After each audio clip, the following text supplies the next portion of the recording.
साथियों, जैसा कि आप सभी देख पा रहे हैं कि उत्तर प्रदेश की गौरवशाली राजधानी लखनऊ और महाराजा लाखन पासी के बसाए गए नगर लखनऊ के सड़कों पे आज अटेवा के तमाम हजारों हजार की तादाद में कार्यकर्ताओं ने, पदाधिकारियों ने जन सैलाब उलेट दिया है।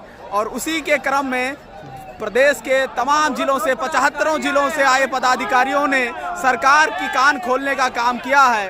विभिन्न प्रकार के पदों पर आसीन पदाधिकारियों ने इस आंदोलन में, रैली में भाग किया है और अपने अपने स्तर से भारी संख्या में भीड़ लाने का प्रयास किया है। जिस तरीके से सरकारें पुरानी पेंशन को उपेक्षित करती रही हैं, वो कर्मचारी जो पूरी जिंदगी देता है देश के लिए, समाज के लिए, और जब वो सेवानिवृत्त होता है तो उसको बिल्कुल दरकिनार कर दिया जाता है। उसका बुढ़ापा दूसरों पर निर्भर हो जाता है और अपने बुढ़ापे में वह सरकारी व्यक्ति जो अपने पूरा जीवन अच्छे से ज़िंदगी गुजारता है, बुढ़ापे में वो मजबूर हो जाता है दूसरों पर निर्भर रहने के लिए।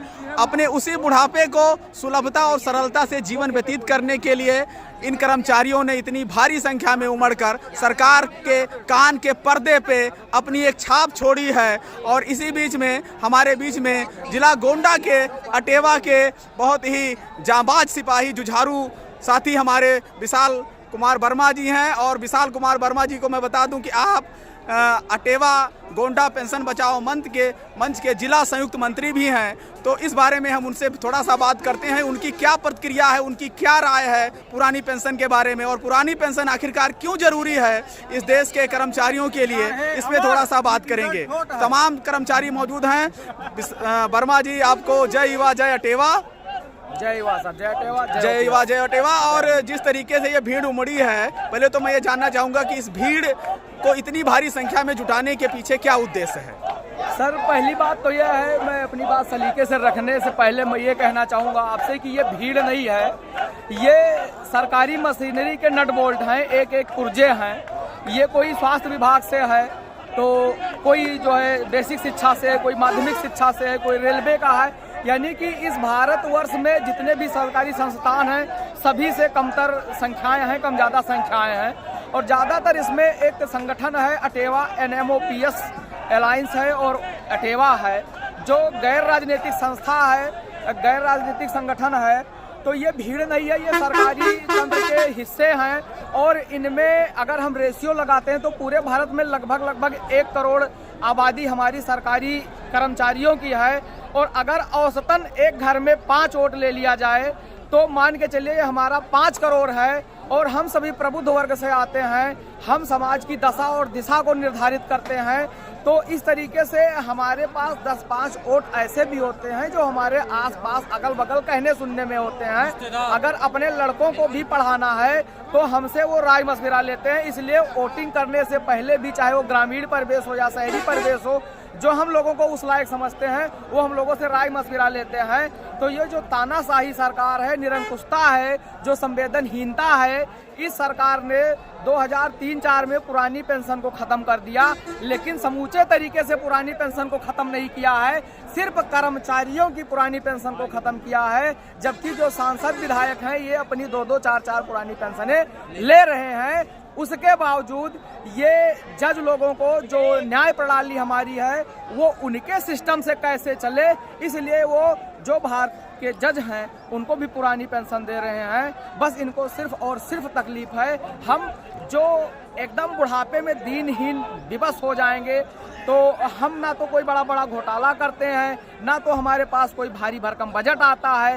ये सांसद विधायक है, इनको तमाम सुविधाएं मिल रही हैं, इनको फ्री रिचार्ज मिल रहा है बात करने के लिए, कम्युनिकेशन के लिए, फ्री साधन मिल रहा है चलने के लिए, इनको फ्री खाना मिल रहा है कैंटीन में 12-12 रुपये में, संसद भवन हो चाहे विधान भवन हो, 12-12 रुपये में एकदम राजसी ठाट बाट के साथ में खाना मिल जाता है, एकदम लग्जीरियस आवास मिल जाता है। लेकिन हम कर्मचारियों को क्या मिलता है? हम कर्मचारियों को सिर्फ और सिर्फ सूखा वेतन मिलता है।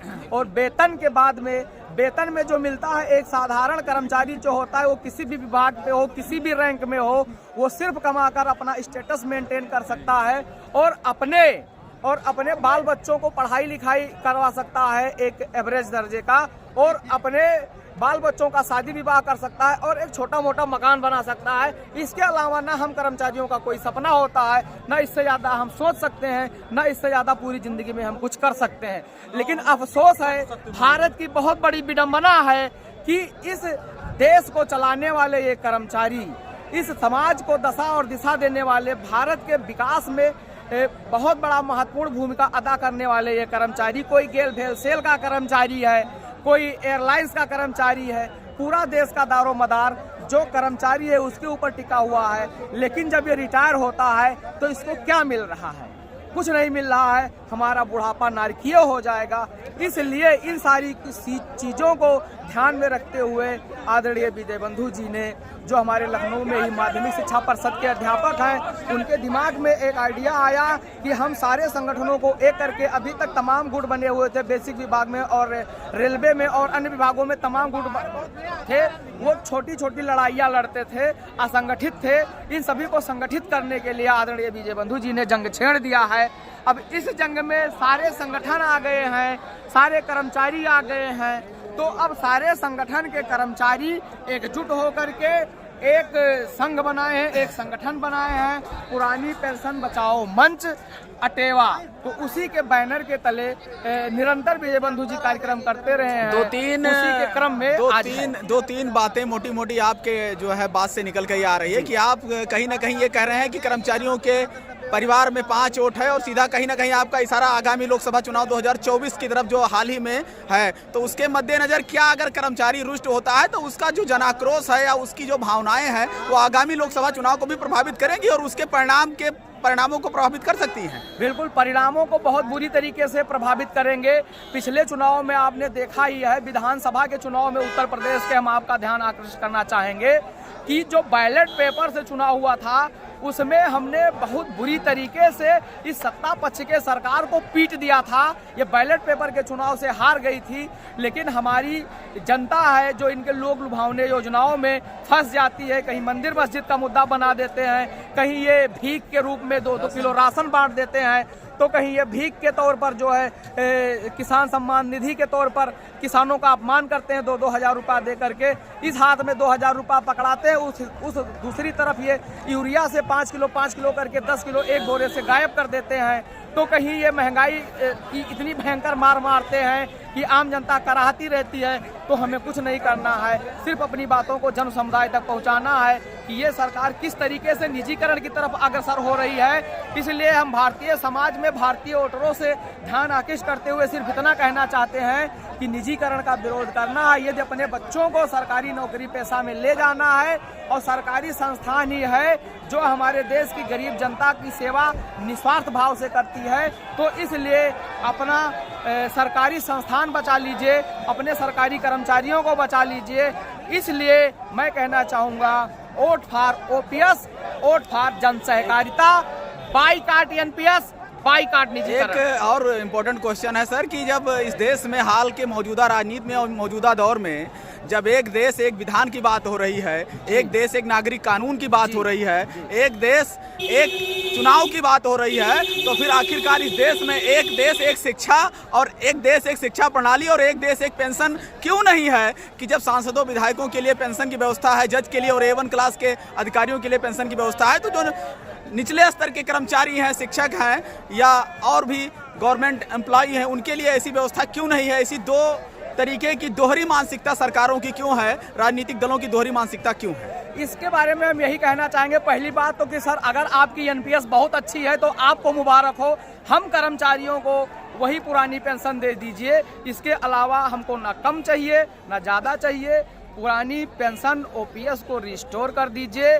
और रही बात कि ये दोहरी मानसिकता क्यों है, तो हमेशा ऐसी मानसिकता हमें और आपको कम ज़्यादा देखने के लिए मिली है कि जो भी सरकारें आई हैं समाज में, संसार में सिर्फ 2 ही जातियां हैं, भले हिंदू मुस्लिम और SC ST OBC जनरल में बट जाएं, लेकिन ये हम कहीं ना कहीं इन नेताओं के चक्कर में फंस जाते हैं, इसलिए हम बट रहे हैं। बाकी एक वर्ग है शोषित तो दूसरा वर्ग है शोषक, इसीलिए साम्यवादी सरकार की स्थापना की बात की जाती है।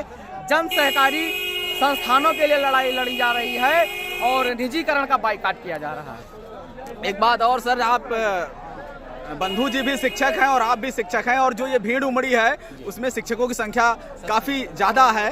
तो मैं ये कहूँगा कि एक बार जो है चाणक्य ने कहा था कि शिक्षक कभी साधारण नहीं होता घनानंद। जी।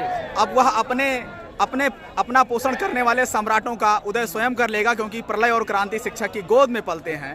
तो शिक्षक का आक्रोश कहीं इस देश की दशा और दिशा न बदल दे, कहीं इस देश के राजनेताओं की जमीन को रसातल में न पहुंचा दे, तो इस चीज़ की भी उन्हें चिंता होनी चाहिए, क्योंकि शिक्षक एक विद्वान समाज है। तो ये चीज़ बहुत इंपॉर्टेंट है। बहुत बहुत धन्यवाद, आपने हमें इतना समय दिया। अटेवा के जिला संयुक्त मंत्री हैं आप, बहुत बहुत धन्यवाद सर। जय युवा जय अटेवा, ओपीएस बहाल हो।